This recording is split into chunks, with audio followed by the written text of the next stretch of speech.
Welcome to the deep dive. Yeah. Today, we're going to tackle something that might not be on the syllabus in law school. Oh, Yeah, personal finance. We're going to use this book, Rich Dad, Poor Dad, by Robert Kiyosaki, as our guide. okay. Now, I know what you might be thinking, another one of those get-rich-quick schemes. Yeah. But trust me, we're going to take this book apart and see if there's anything in there that you can actually apply to your financial journey as a lawyer. Okay. I like it. Yeah. Rich Dad, Poor Dad. It may seem like an odd choice at first, Yeah. but his central theme, understanding the difference between assets and liabilities, that's crucial for building wealth, regardless of what you do for a living. It's true. We as lawyers spend years mastering the law. Hmm. But how much time do we actually spend mastering our own finances? Yeah, that's a really good point. Kiyosaki argues that a lot of people, even people who are highly educated, they end up in this thing that he calls the rat race Right. because they're financially illiterate. Mm. And he illustrates this through, his own personal experience. He grew up with two dads, Oh, really? his biological father and then his best friend's father. Okay. And they had totally different approaches to money. Interesting. So his biological dad was the poor dad. Okay. He was the one who said, go to school, get a secure job, Mm. follow the rules, the traditional path. Right. The Mhm. traditional advice. And then his friend's dad was the rich dad who focused more on financial independence and building businesses. Okay. And so it's really interesting how these two contrasting views shaped his perspective on money, Yeah. which leads us to one of his most famous ideas, Which is, assets versus liabilities. yeah. He really flips the script on how we define assets, doesn't he? He does. Most people think, their car, that's their assets. Right.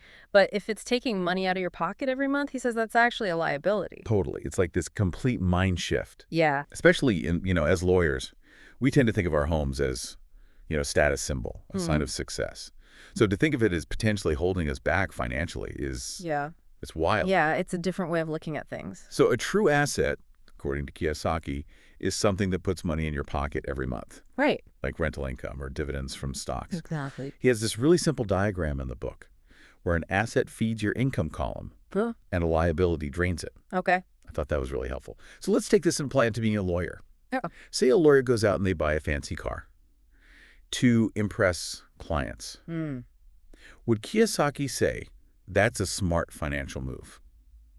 Or is that liability disguised as an asset? It's a great question. I think it depends. Is that car actually helping them get more clients and making them way more money than it costs to own it? Right. If it's just for show, then yeah, it could be a liability, dragging them down. Right. Instead of, helping their finances. That makes sense. So it's really about being strategic with our spending, even when it comes to things that, we think of as normal expenses for lawyers. Right. He also talks about this thing called the CASHFLOW Quadrant. It's this idea that there's like four main ways that people earn money. Can you break that down for us? Yeah, he talks about employees, self-employed, business owners, and then investors. And his argument is that a lot of people, including professionals, they get stuck in the employee or self-employed quadrant. So where does that put us Well, as lawyers? Are we stuck in the rat race forever? a lot of lawyers, they start out as employees at law firms, Right. which makes sense. Some transition to being self-employed when they start their own practices. Yeah. But to really escape the rat race, he suggests that we think more like business owners. Okay. And that means like building systems and assets that make money even when you're not working. That's a fascinating concept for a lawyer to think about. Mm-hmm. It's like, instead of trading time for money, which is what we do with billable hours, how can we create something that generates income without us having to constantly work? Yeah. What could that even look like for a lawyer? It could be, creating some intellectual property, like legal templates or software, or writing a book that becomes like the go-to resource in your area of law, or even investing in real estate. That's really interesting. So it's about creating assets that work for you instead of just you working for money. Exactly. I like that. This is really making me rethink my whole career. Kiyosaki also says that rich people don't work for money. What does he mean by that? He means that they focus on building those income-generating assets rather than just relying on a paycheck. They might start with a job, Yeah. but their goal is to create these passive income streams that give them freedom from trading their time for money all the time. So that could look like a lawyer building a portfolio of investments or creating some kind of legal tech product that just brings in money even when they're busy with their regular work. Exactly. So instead of just getting really good at the law, you're also getting really good at using your money to make more money.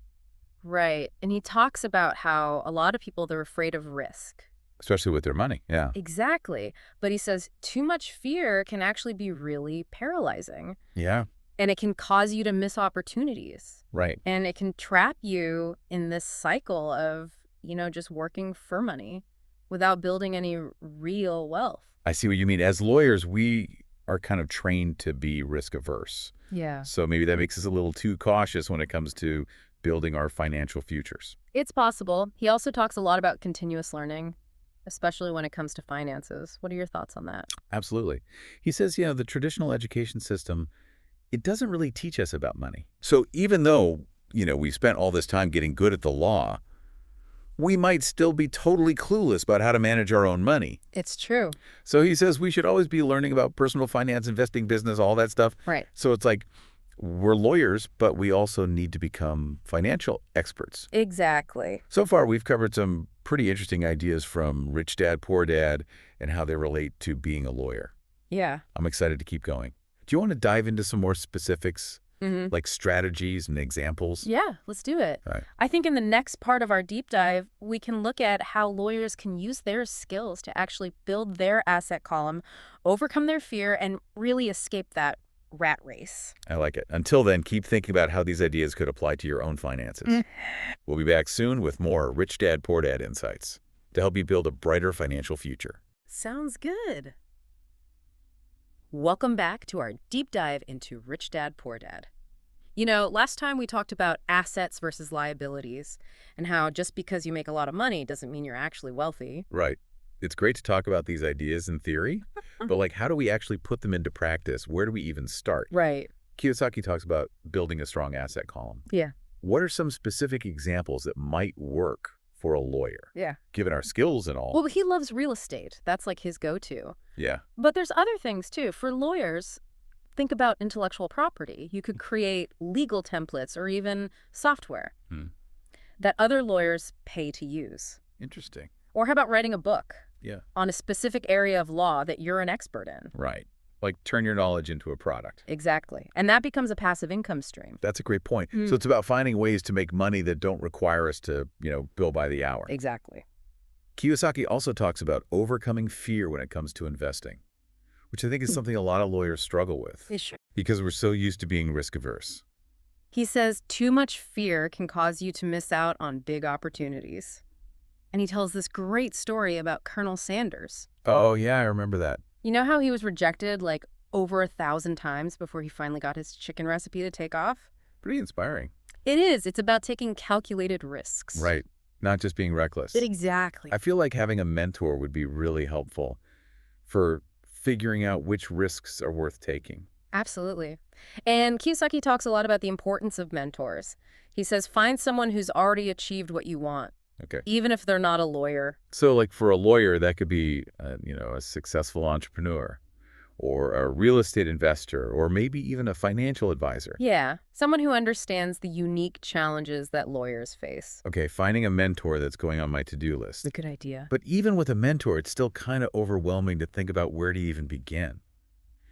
What are some of Kiyosaki's tips for getting started? Well, he has a whole chapter on it. And he really stresses the importance of educating yourself about finances. You can read books, attend seminars, or even play his CASHFLOW board game. Oh, yeah, I've heard of that. It's supposed to be really good. It's fun, and it teaches you about different financial concepts. Okay, so step one, educate myself. Exactly. He also says most people work hard for their money, but they don't make their money work hard for them. What's he getting at there? He uses this analogy of thinking of a dollar as an employee. Okay. If you put that dollar to work in an asset, it's like it's working for you 24/7 even when you're sleeping. But if it's just sitting in your savings account, it's not really doing anything. So it's like building a team of little lawyers who are constantly working to make you more money. Exactly. It's about making your money work as hard as you do. It's like a whole new way of thinking about money. It is. And Kiyosaki, he's also big on looking for opportunities. Okay, like what kind of opportunities? He says great opportunities, they're often hidden in plain sight. They're not always flashy or advertised. You have to train your mind to see them. Okay. So, for example, he talks about buying real estate when the market is down.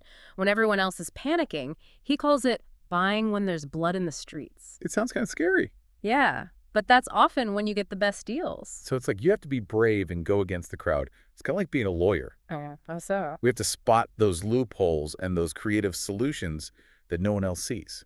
That's a great point. He also talks about understanding financial statements, which lawyers should be pretty good at. Yeah, we're used to dealing with complex documents. Exactly. He says it's essential to understand how money flows, like how your income and expenses relate to your assets and liabilities.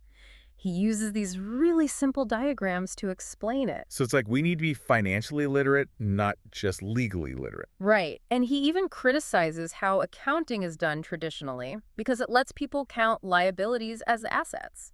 Yeah, like that car example we talked about. Exactly. He's trying to get people to think differently about what really builds wealth. It's like we need to become lawyers for our own finances. Yeah. He wants you to learn about the strategies that wealthy people use, but he also stresses that it's not just about getting rich yourself. He talks a lot about giving back, too, Oh, that's nice. like tithing, giving a portion of your income to charity. Yeah.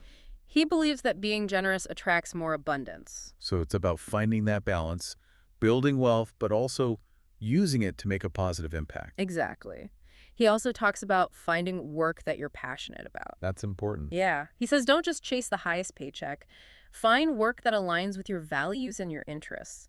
He says true wealth is about living a fulfilling life, not just having a lot of money. I like that. What about teaching? He talks a lot about that too. He does. He believes teaching helps you solidify your own understanding. And it also encourages you to help others become financially successful. So it's like creating this ripple effect of financial literacy. I got to ask though, does this rich dad, poor dad stuff actually work? That's the million-dollar question, right? Kiyosaki is definitely a controversial figure. Some people love him, some people hate him. Right. But I think regardless of what you think about him, he's definitely gotten people talking about financial literacy. And he's made millions of people think differently about money. That's true. I don't think it's about blindly following every single thing he says, but more about taking the ideas that resonate with you and applying them to your own life. Exactly. He wants you to think critically, question assumptions, and find your own path. And he has this concept of finding your unfair advantage. What's that? It's about figuring out what your unique strengths are. Okay. And then using them to gain leverage in the financial world. So for a lawyer, that could be your legal expertise, obviously. Yeah. But it could also be your analytical skills, your negotiation skills, or even your network of contacts. Right. Because lawyers tend to know a lot of successful people. Exactly. So it's about getting creative and thinking about how those legal skills can translate into financial success, even if you're not practicing law. He also talks about the importance of overcoming those limiting beliefs that we have about money. Yeah, he calls it escaping the rat race of the mind. He says our thoughts create our reality. Okay. So if we want to be financially free, we have to get rid of any negative thoughts we have about money. Like thinking that you'll never be rich or that money is evil. Exactly. Those beliefs can become self-fulfilling prophecies. He wants people to develop a more abundant mindset Okay. and truly believe that wealth is available to anyone who's willing to work for it and think differently about money. And then, of course, he talks about the importance of taking action. Right, because knowing about this stuff isn't enough. Right. He's all about massive action. Start small, experiment, and don't be afraid to make mistakes. He says even a tiny step in the right direction is better than doing nothing at all. This is making me want to take control of my finances, like right now. That's the spirit.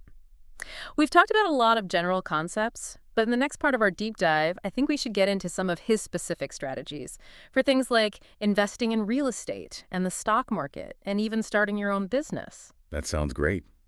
I'm ready to hear more. Until then, keep thinking about how you can turn your financial dreams into reality. We'll be back soon with more Rich Dad wisdom to help you escape that rat race and achieve real financial freedom. All right, so welcome back to the final part of our deep dive into Rich Dad, Poor Dad. We've talked about mindset, we've talked about financial literacy, and now it's time to get down to brass tacks. Like, how do we actually build wealth? Well, you know, Kiyosaki is all about real estate. Yeah, that's like his thing, right? It is.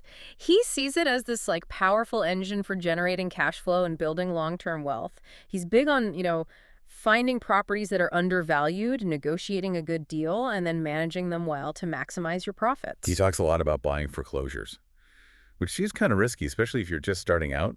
What do you think about that? Yeah, it can be risky, but it's also where you can find some of the best deals. Kiyosaki stresses the importance of doing your homework. Due diligence, understanding the legal ins and outs of real estate, and having a team of experts to help you along the way. That's where being a lawyer can really come in handy. Because we're already trained to think that way. It's not just about gut feeling. It's about using your knowledge to assess the risks and make smart decisions. Kiyosaki also talks about this concept of leverage. What does he mean by that? He's talking about using debt strategically to acquire assets, but he's really clear that it has to be what he calls good debt. Debt that helps you buy things that will make you money, not things that drain your cash flow. So like a mortgage on a rental property that brings in more money than it costs you, that would be good debt. Exactly. But like a car loan for a fancy car, even if you use it to meet clients, that might be bad debt if it's not directly generating income. I see. It's all about making your money work for you. Kiyosaki also talks about the stock market.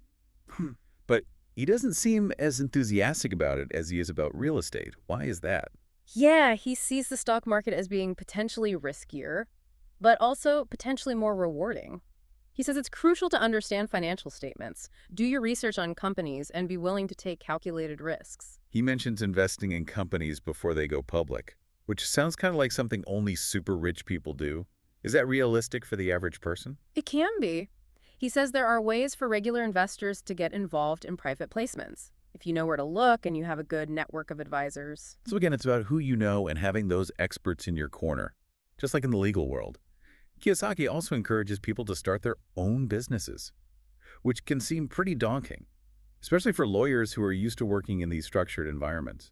What does he have to say about that? He really believes that owning a business gives you the ultimate control over your income and your financial future. But he's also honest about the fact that a lot of businesses fail. He says it's important to find something that you're passionate about and that plays to your strengths.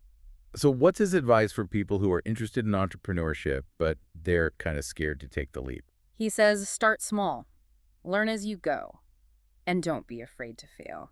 Finding mentors who've been there and done that, especially in areas related to your skills, is also really important. Okay, so find your entrepreneurial support system, your people. I want to go back to that idea of finding your unfair advantage that we talked about before. How can a lawyer figure out what theirs is? It's all about taking inventory of your skills and thinking about how you can use them to your advantage in the financial world. So for lawyers, that could be their legal expertise, obviously, or their analytical skills, their ability to negotiate, or even just their network of wealthy contacts. So it's about thinking outside the box and finding those creative ways to use your legal skills to make money, even if it's not directly related to practicing law. Kiyosaki also talks about how important it is to get rid of those limiting beliefs that we have about money. Yeah, he calls it escaping the rat race of the mind. He says, our thoughts create our reality. So if we want to be financially free, we got to get rid of all those negative thoughts that we have about money. Like telling yourself, I'll never be rich, or money is the root of all evil. Exactly. Those beliefs can actually hold you back. He wants people to shift to a more positive mindset, an abundant mindset, where you believe that wealth is possible for anyone if you're willing to work for it and think differently. It's like retraining your brain to think like a wealthy person. Yeah. He also talks about taking action. Like, it's not enough to just read books and drive about it. You got to actually do something. He's all about massive action. No. Take small steps, experiment, and don't be afraid to mess up. Even a small step in the right direction is better than no action at all. All right, so we've covered a lot of ground here with Rich Dad, Poor Dad. What's your big takeaway for our listeners, especially for those of us in the legal profession? I think Kiyosaki's message is super important. Financial literacy is crucial for everyone, especially in this day and age. He wants people to be proactive and take control of their financial future, build those assets, and find their own path to freedom. And for lawyers, that could mean using their legal skills to create passive income streams, investing wisely, or even starting their own businesses. It's about going beyond just being a good lawyer and becoming financially savvy, too. He's challenging us to really think differently about money, overcome our fears, and take action to build the future that we want. Well, this has been a really inspiring conversation. I hope this deep dive has given everyone some food for thought and maybe even some practical tools to start building their own path to financial freedom. Remember, knowledge is power, And the more you know about money, the more control you have over your life. Keep learning, keep growing, and keep pushing yourself. Oh, who knows, maybe one day you'll be sharing your own rich dad wisdom with the world. Until next time, keep diving deep.